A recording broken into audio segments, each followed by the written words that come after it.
So let's get started. Last week we had gotten into multiple regression. I'm jumping up a slide.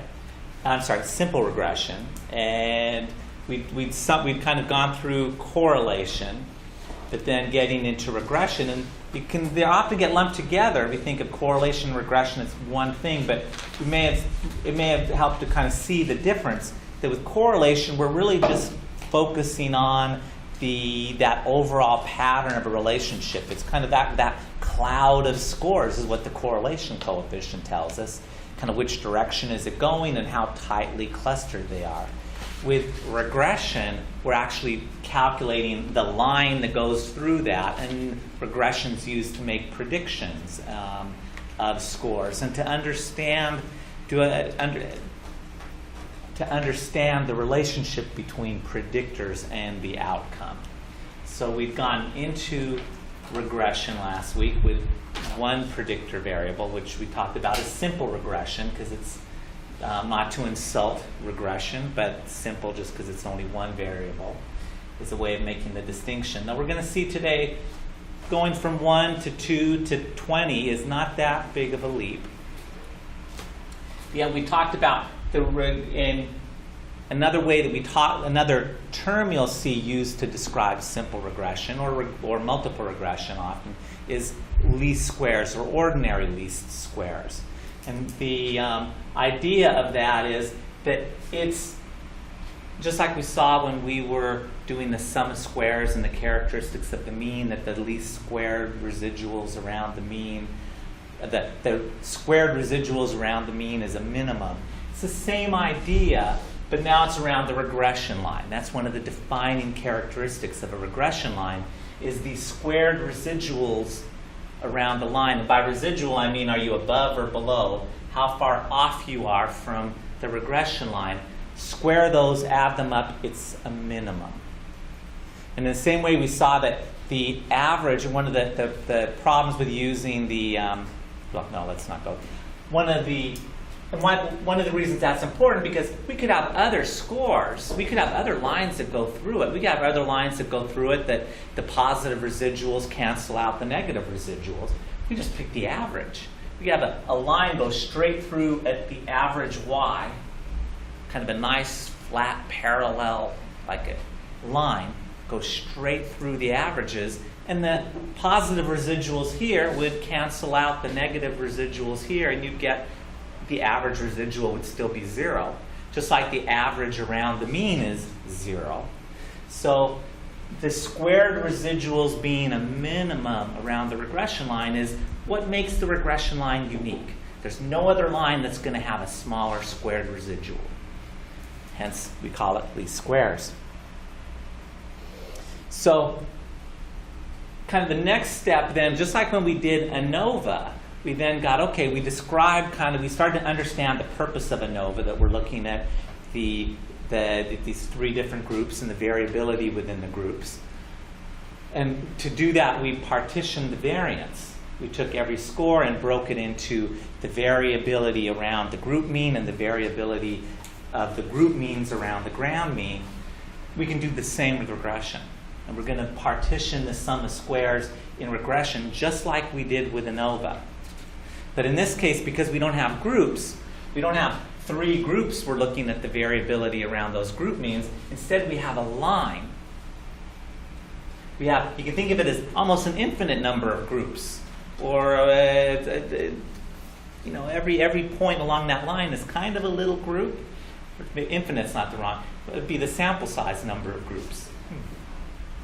Not sure I like that comparison. But we're looking at the variability around the regression line.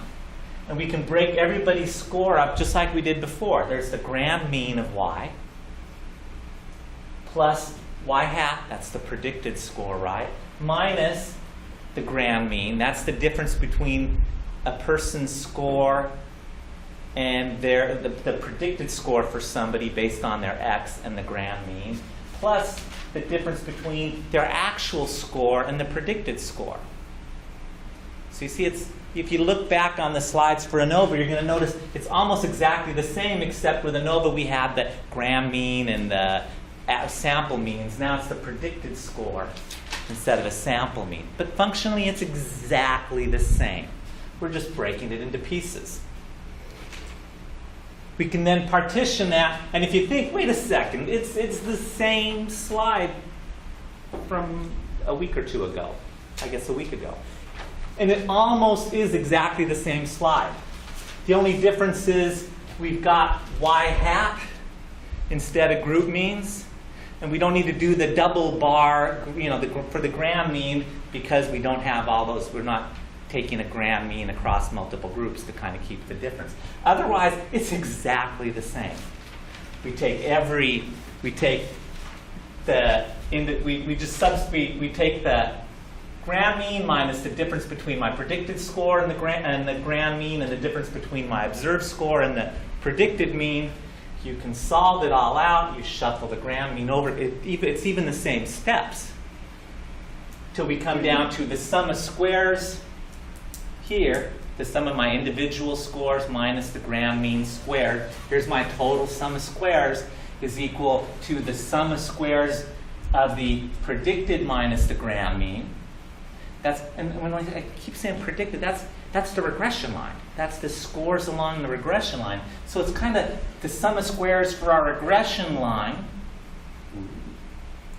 plus the sum of squares from my individual scores minus the predicted score, the regression line. That's the residual. That's that bit that my above or below squared plus 2 times the cross product, of the predicted minus the gram mean and the observed minus the predicted.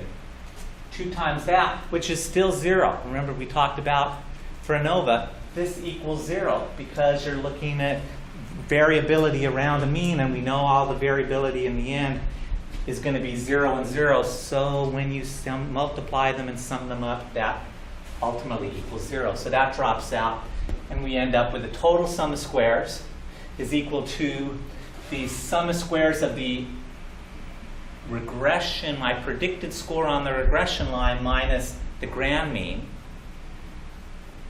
plus the sum of squares for my observed score minus my predicted score based on the regression line.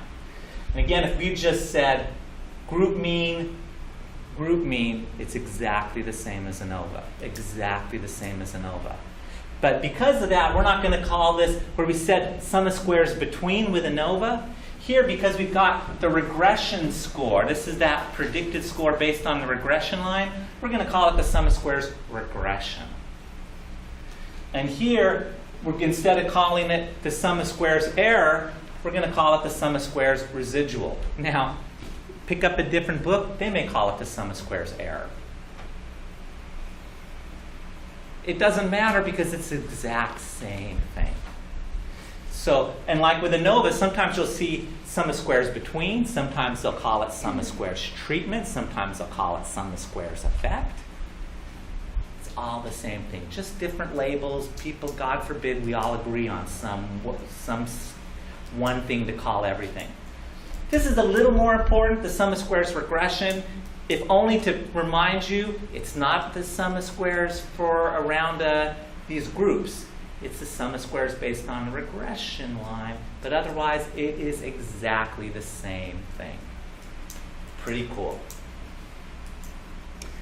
Now, part of what we can do with this now is, with regression, is what we can say, okay, let's kind of take this one more step. And if we take our sum of squares total equals the sum of squares regression plus the sum of squares residual, right? We've partitioned our sum of squares out. In regression, what we often do is say, well, let's divide all of that by the sums of squares total. Both sides of the equation. And I get 1, kind of the total 1. You can think of that. We can even make these percents and think 100%.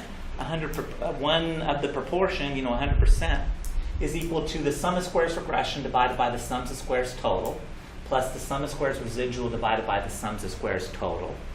And this, you can think of it that this is kind of the sum of squares related to our regression. This is the sums of squares, right? If you add these two parts up, you get 100%. You get 1. So this proportion is the stuff that's related to our regression line. This is the variability that's related to our regression model. This is what we understand here. And this part of that, so the yin to the yang, the sums of squares residual divided by the sums of squares total, is the variability that's left over. That's the variability around the regression line that we don't understand. This is the variability we understand from our regression. This is the variability we don't understand yet. That's still out there. And people, the language you'll hear people use is, this is what's this is the proportion of the variability, the proportion of the sums of squares that's related to our regression line or accounted for by the regression line. This is the proportion that's not accounted for by the regression line. Now, finally, this, remember with correlation, what was correlation? It was the proportion of the variance that was related to our predictor. Well, that's the same as what we just said. We're talking about the proportion of the variability related to our regression line. It's the same thing, just another way of saying it. So this is, in fact, R squared. If you took the sums of squares regression divided by the sums of squares total, it's equal to R squared. And you could do the math, and the sums of squares residual divided by the sums of squares total, that's equal to 1 minus R squared. So it's just exactly the same we saw with correlation, but here's another way of looking at the math behind what R squared is from a regression perspective, but it's the same thing. This is important because we're going to see this all the time the rest of the semester. This idea that the sums of squares regression divided by the sums of squares total is our R squared. This idea, and that's the variance that we understand. That's what we know. That's what we've learned from our regression model. This is the stuff we don't know that we're still trying to understand. We want this to be big. We want this to be small. The bigger this, the smaller this, the better the journal that will publish your paper. And you add them up and you get 100%. So maybe we understand 30% of the variance and there's 70% that we don't. Or 30% of that variability. Well, actually, we can say variance now because I already introduced that it's R squared. So you can think of this as 30% of the variance. This will be 70% of the variance we don't know. They always add up to 100%. Now, how do we test this? Well, the formula for testing it is, well, let's think. When we did ANOVA, what was the formula for that? We did an F-test for ANOVA, and it was the sum of squares between divided by the degrees of freedom between. All of that over the sum of squares error divided by the degrees of freedom error, or within. Oops, see, I'm already mixing up the terms. It's the exact same thing. Our F-test for that total R squared, our F-test for our R, or for the R or the R squared, is the sum of squares regression, instead of sum of squares between, divided by the degrees of freedom regression.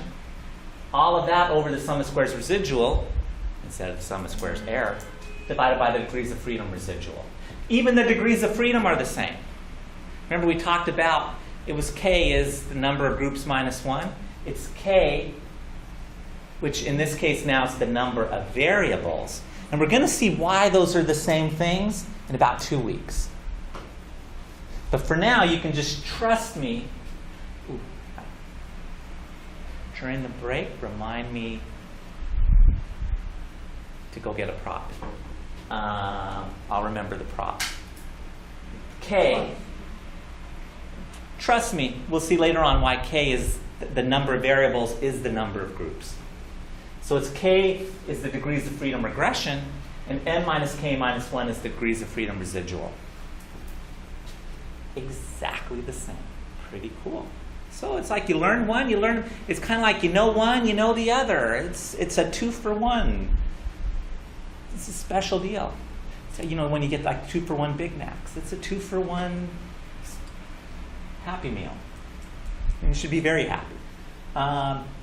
For simple regression, this actually solves even easier than this, because if you've calculated r squared, now this, if you think about it, you can go home, maybe write it down if you want to double check, and you'll see. What was r squared?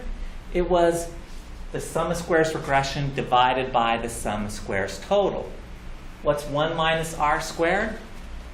The sum of squares residual divided by the sum of squares total. So you've got sum of squares total in the denominator here and sum of squares total in the denominator here.